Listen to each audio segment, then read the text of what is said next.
বিধানসভা নির্বাচনের খবর জানাতে এই মুহূর্তে কলকাতায় আছেন সহকর্মী সুব্রত আচার্য। যাচ্ছি তার কাছে।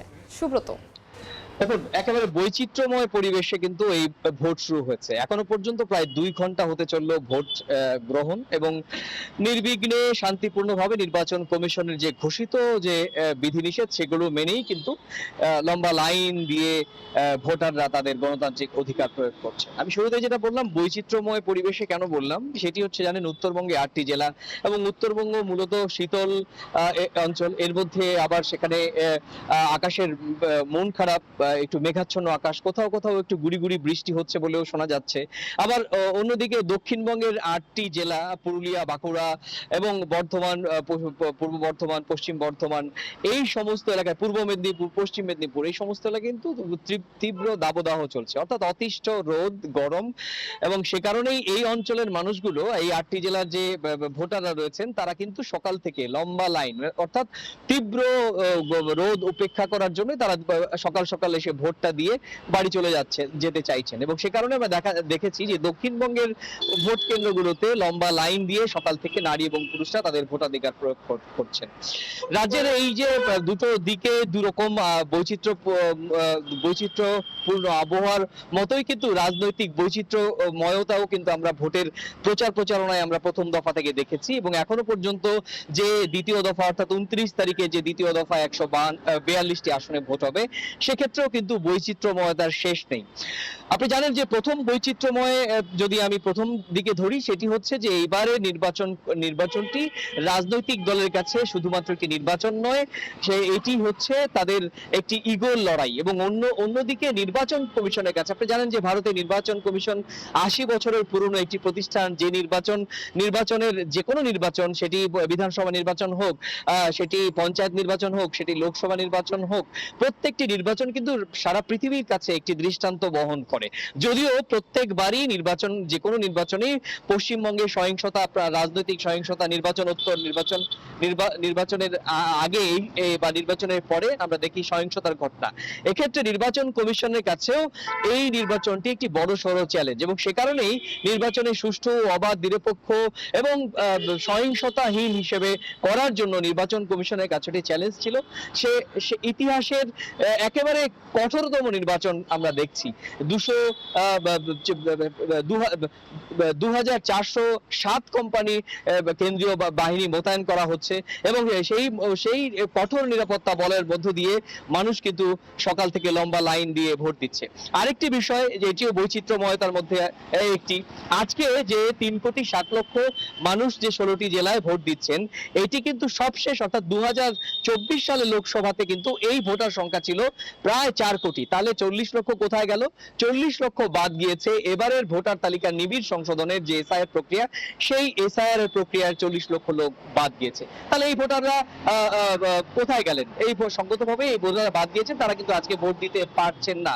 যদিও ট্রাইব্যুনালে 143 জনের মতো ভোটার গত পরশুদিন, অর্থাৎ 21 তারিখে সবশেষ তারা ভোটার তালিকায় নিবন্ধিত হয় এবং তারা কিন্তু ভোট দিচ্ছেন। তো এসআইআর এর বিষয়টিও এখানে একটা বৈচিত্র্যময়তার মধ্যেও রয়েছে। আরেকটা বিষয় আসি, সেটি রাজনৈতিক বয়ান সেট করার ক্ষেত্রে আমরা দেখেছি এই প্রথম প্রধান দুটো রাজনৈতিক দল বিজেপি এবং তৃণমূলের ক্ষেত্রেও কিন্তু এই নির্বাচনের প্রচারণা রাজনৈতিক বয়ান সেট করেছে। সেই বয়ানগুলো কি, যেগুলো আগে দেখা যায়নি, যেমন ভয় নয় ভরসা, বাঙালিত্ব, বহিরাগত, বাংলাদেশি অনুপ্রবেশকারী, পশ্চিমবঙ্গ বাংলাদেশ হয়ে যাবে, এই ধরনের বয়ান সেট করে কিন্তু আমরা দেখেছি যে এবারের নির্বাচনে প্রধান দুটো রাজনৈতিক দল বিজেপি এবং তৃণমূল কংগ্রেস যে যার মতো প্রতিপক্ষকে ঘায়াল করার চেষ্টা করেছে। সুতরাং নির্বাচনটি শুরু থেকেই যে বৈচিত্র্যময়তা ঠাসা, সেটি বলার অপেক্ষা রাখে না। সেই বৈচিত্র্যময়তার সাক্ষী রেখেই গণতান্ত্রিক অধিকার প্রয়োগ করতে লম্বা লাইন দিয়ে সকালবেলা আমরা দেখেছি যে ভোট কেন্দ্রগুলোতে লম্বা লাইন দিয়ে তারা ভোটাধিকার প্রয়োগ করেছেন। আরেকটি বিষয় অত্যন্ত গুরুত্বপূর্ণ জন্য আপনি জানেন যে এসআইআর শুধুমাত্র কিন্তু পশ্চিমবঙ্গ হয়নি, এসআইআর প্রথম হয়েছিল বিহার রাজ্যে। বিহারের পর যে 12টি রাজ্যে এসআইআর হয় তার মধ্যে পশ্চিমবঙ্গ একটি।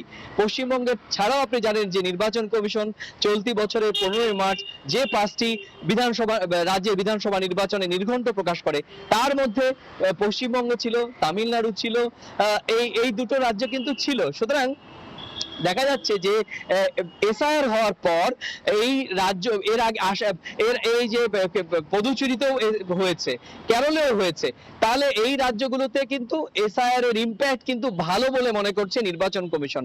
আপনি যা এর আগে যে প্রথম দফায় এক দফায় ভোট হয়েছে বাকি তিনটি রাজ্যে, পুদুচেরি, কেরল এবং আসাম, সেখানেও কিন্তু গড় ভোটারের উপস্থিতি প্রায় 85%। এটি কিন্তু ভারতের নির্বাচনের ইতিহাসে এই রাজ্যগুলোতে রেকর্ড সংখ্যক ভোটার তারা লম্বা লাইন দিয়ে ভোট দিয়েছেন। নির্বাচন কমিশন দাবি করছে যে এটি কিন্তু এসআইআর হওয়া, অর্থাৎ এসআইআর মানে ভোটার তালিকায় যে সমস্ত ভোটারদের মৃত ভোটার বা শিফটেড ভোটার কিংবা ভোটার তালিকায় কোনো রকম জালিয়াতি ছিল সেই সমস্ত ভোটার বাদ দেওয়ার কারণে মানুষের মধ্যে ভোট দিতে হবে, ভোট না দিলে তার নাগরিকত্ব থাকবে না, সেই কারণে কিন্তু লম্বা লাইন দিয়ে ভোট